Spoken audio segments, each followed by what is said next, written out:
Hello, good morning students. Welcome become semester 6. Myself Professor Nidhi Rawal.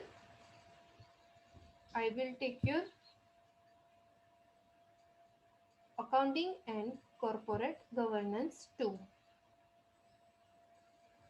Audit and corporate governance 2. Last unit માં point છે rating agencies concept and benefit. એમાં જોઈએ rating agencies કોને કહેવામાં આવે છે. The credit rating institutes are not directly provided any financial service, but they make aware investors about safety of borrowed assets in the capital market. Credit rating institution કે જે credit કયું institution છે કે જે સારી એવી ક્રેડિટ પ્રોવાઈડ કરે છે. Credit rating institution are not directly provided any financial service. કોઈ પણ ક્રેડિટ રેટિંગ એજન્સીસ છે કે જે તમને શાખ આપે છે કે એને ક્રેડિટ રેટિંગ એજન્સીસ કહેવામાં આવે છે. ફાઇનાન્શિયલ ડાયરેક્ટલી પ્રોવાઈડ કરતું નથી, બટ ધે મેક અવેર ઇન્વેસ્ટર્સને એની જાણકારી આપે છે કે ફાઇનાન્શિયલ ઇન્સ્ટિટ્યૂટ પાસે કેટલી about the safety of borrowed assets in the capital, કેટલી બોરોડ એસેટ્સ એની પાસે ઉછીની લીધેલી એસેટ્સ મિલકતો છે અને ઇન્વેસ્ટર્સની સેફ્ટી કેટલી છે ઇન્વેસ્ટર્સને જાણ કરે છે. The credit rating institute evaluate the companies through the group of professionals which include industrial risk, market condition, production efficiency, prosperity of prospectus from legal point of view. આ જે ક્રેડિટ રેટિંગ એજન્સીસ હોય છે કે institution હોય છે, evaluate એટલે શું કરે છે, મૂલ્યાંકન કરે છે કંપનીનું through the group of professionals means કે વ્યવસાયિકો, વિચ ઇન્ક્લુડ ઇન્ડસ્ટ્રીયલ રિસ્ક, કોઈ પણ બિઝનેસમાં રિસ્ક કેટલું ઇન્વોલ્વ છે, ઇન્ડસ્ટ્રીયલ રિસ્ક, ઔદ્યોગિક રિસ્ક, માર્કેટ કન્ડિશન કેવી છે, ફ્લક્ચ્યુએશનની સિચ્યુએશન છે કે ડિપ્રેશનની સિચ્યુએશન છે, ફુગાવો કે મંદી, પ્રોડક્શન એફિશિયન્સી પ્રોડક્શનની કેપેસિટી કેટલી છે, એક દિવસ દરમિયાન કેટલા યુનિટનું પ્રોડક્શન કરે છે, પ્રોડક્શનની કાર્યક્ષમતા કેટલી છે, prosperity of prospectus from legal point of view, accounting qualities of company, accounting qualities કે એમાં અકાઉન્ટિંગ જે લખવામાં આવે છે બુક ઓફ કીપિંગ એમાં ક્વોલિટી મેન્ટેન થાય છે કે નથી થતી, અર્નિંગ સેફ્ટી કે જે ઇન્વેસ્ટ કર્યું છે એ સેફ છે, કન્ડિશન ઓફ કેશ ફ્લો કેટલો થાય છે અને કેશ ઇનફ્લો કેટલો થાય છે, વર્કિંગ કેપિટલ ફાઇન્ડ કરવામાં આવે છે, ફાઇનાન્શિયલ એક્ટિવિટીઝ ઇન્વેસ્ટમેન્ટ એક્ટિવિટીઝ એના દ્વારા કેશ ફ્લો જાણવામાં આવે છે, વર્કિંગ કેપિટલ કેટલી છે કાર્યશીલ મૂડી, કેશ ઇનફ્લો અને કેશ આઉટફ્લો જાણી શકાય છે, ક્વોલિટી ઓફ એસેટ્સની ક્વોલિટી મીન્સ કે એસેટ્સ મિલકતની ક્વોલિટી મેન્ટેન થયેલી હોવી જોઈએ, મેનેજમેન્ટ ઓફ લિક્વિડિટી તરલતાની પ્રવાહિતતાનું મેનેજમેન્ટ કરવામાં આવે છે કે કેશ વર્કિંગ કેપિટલમાં કેટલી છે, profitability and financial condition profitability કેટલી છે, ફાઇનાન્શિયલ કન્ડિશન કેવી છે, સેન્સિબિલિટી ઓફ ઇન્ટરેસ્ટ એન્ડ ટેક્સ સેન્સિબિલિટી કેટલી જોવા મળે છે, ઇન્ટરેસ્ટ પેમેન્ટ કેટલું કરો છો investors as well as debenture હોલ્ડરને, tax payment કેટલું કરો છો, મેની મોર. આ બધું કોઈ પણ ક્રેડિટ રેટિંગ એજન્સીસ હોય છે કે મૂલ્યાંકન કરે છે એના બેઝ ઉપર કોઈ પણ ઇન્સ્ટિટ્યૂટને રેટ પ્રોવાઈડ કરે છે, રેટિંગ્સ આપે છે. At the end of evaluation, credit rating symbols are issued to the company as per level of the symbols. જે પ્રમાણે એની કન્ડિશન હોય છે કે જે પ્રમાણે એનું રેટ હોય છે કે એની કન્ડિશન હોય છે, આ બધું ઇવેલ્યુએશન કરવામાં આવે છે, મૂલ્યાંકન કરવામાં આવે છે અને ક્રેડિટ રેટિંગ એજન્સીસ દ્વારા રેટ પ્રોવાઈડ કરવામાં આવે છે. Rating symbols are issued to the company અને રેટિંગનો સિમ્બોલ આપવામાં આવે છે કંપનીને as per the level of symbol. એ જે લેવલ ધરાવે છે એ પ્રમાણે ક્રેડિટ રેટિંગ એજન્સીઝ હોય છે કે એને સિમ્બોલ પ્રોવાઈડ કરે છે. The rating agencies do not recommended investors either for buying or selling of securities. Credit rating agencies હોય છે કે જે રેકમેન્ડ કરતી નથી, કે જે એને પ્રોત્સાહિત કરતી નથી, રેકમેન્ડ કરતી નથી કે રેફરન્સ પ્રોવાઈડ કરતી નથી કે ઇન્વેસ્ટર્સને કે આ કંપની અથવા આ ઇન્સ્ટિટ્યૂટના શેર પરચેસ કરે કે સેલ કરે. But definitely evaluate how much is the risk investing them.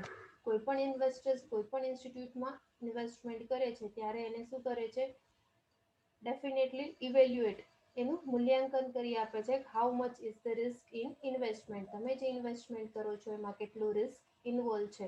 So that the awareness is credited among them, કે જેના કારણે એ લોકોમાં ઇન્વેસ્ટર્સમાં અવેરનેસ આવે છે, જાગૃતતા જોવા મળે છે. નેક્સ્ટ આપ્યું છે ક્રેડિટ રેટિંગ એજન્સીસનો કન્સેપ્ટ છે કે જે ઇન્ડિયામાં 1987માં એડોપ્ટ કરવામાં આવ્યો, કે જેમાં UTI unit trust of India, ICICI, industrial credit and investment corporation of India, LIC, life insurance policy, GIC, Global Investment Community, and ADB, Asian Development Bank, started Credit Rating Information Service of India Limited. આ બધી જે institutions છે કે જેને credit rating information provide કરે છે અને service provide કરે છે, credit rating information service of India limited. First એમાં આપ્યું છે credit rating information and service of India limited, CRISIL, credit rating information and service of India limited. આ એનું ફૂલ ફોર્મ છે. એને ફર્સ્ટ કીધું છે it provides credit rating information and service of India Limited started working from 19 January 1988 as a joint venture by financial institutions. Financial institutionsના સહયોગથી credit rating information અને service of India limited છે કે એણે એનું વર્ક સ્ટાર્ટ કર્યું 19 જાન્યુઆરી 1988થી. એને financial institute દ્વારા એને ફાઇનાન્સ પ્રોવાઈડ કરવામાં આવે છે. CRISIL has fund of 4 crores. સ્ટાર્ટિંગમાં એની પાસે ફંડ હતું 4 crore. CRISIL carried out following functions both for companies and investors. CRISIL છે કે કયા કયા ફંક્શન્સ કરે છે ઇન્વેસ્ટર્સ અને કંપની બંને માટે. First, it provide neutral report regarding the credit worthiness of companies so that company independently receive direct saving in form of funds at a very fair cost. શું કરે છે, it provide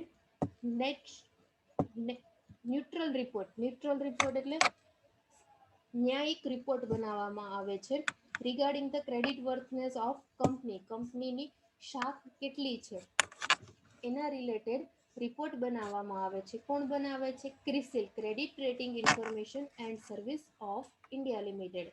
so that the company independently receive direct saving, કે જેના કારણે કંપનીને direct saving receive થાય છે in form of fund as at a very fair cost. સાવ સસ્તા દરે ઓછી કિંમતે કંપનીને ઇન્ડિપેન્ડન્ટલી સ્વતંત્ર રીતે સારું એવું ડાયરેક્ટ સેવિંગ થઈ શકે છે. Second point, it reveals the information which is trustworthy to the investors so that investors can purchase security with good faith. સારી એવી ઇન્ફોર્મેશન પ્રોવાઈડ કરે છે, ટ્રસ્ટવર્ધી હોય છે, વિશ્વાસપાત્ર હોય છે ઇન્વેસ્ટર્સને. એટલા માટે ઇન્વેસ્ટર્સ છે કે એ કંપનીના શેર્સ પરચેસ અને સેલ કરે છે અને એનો ગુડ ફેટ એ જાળવી શકે છે. સારો એવો વિશ્વાસ તમે મેળવી શકો છો કંપની પ્રત્યે.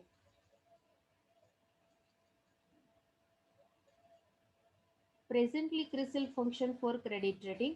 એમાં ફર્સ્ટ આપ્યું છે for example Obtaining credit rating or declaring credit rating from CRISIL are not essential for any company in case of fixed deposit debenture as well as the debenture related to equity.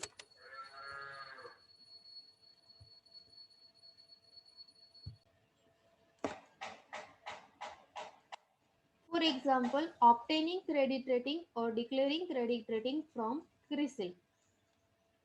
Credit મેળવે છે ક્રિસિલ પાસેથી અને એને declare કરે છે are not essential for company માટે એ જરૂરી નથી in case of fix deposit debenture as well as the debenture related to equity ક્યારે જરૂર પડે છે જ્યારે તમે ડિબેન્ચરમાંથી શેરમાં ટ્રાન્સફર કરો છો ત્યારે તમારે જરૂર પડે છે of course the government is considering it at the same time CRISIL is also planning to provide credit rating for all type of securities. CRISIL છે કે પ્લાનિંગ કરે છે કે કેવી રીતે ક્રેડિટ રેટિંગ પ્રોવાઈડ કરવું ઓલ ટાઈપ ઓફ સિક્યોરિટીઝ દરેક ટાઈપની સિક્યોરિટીઝ ઉપર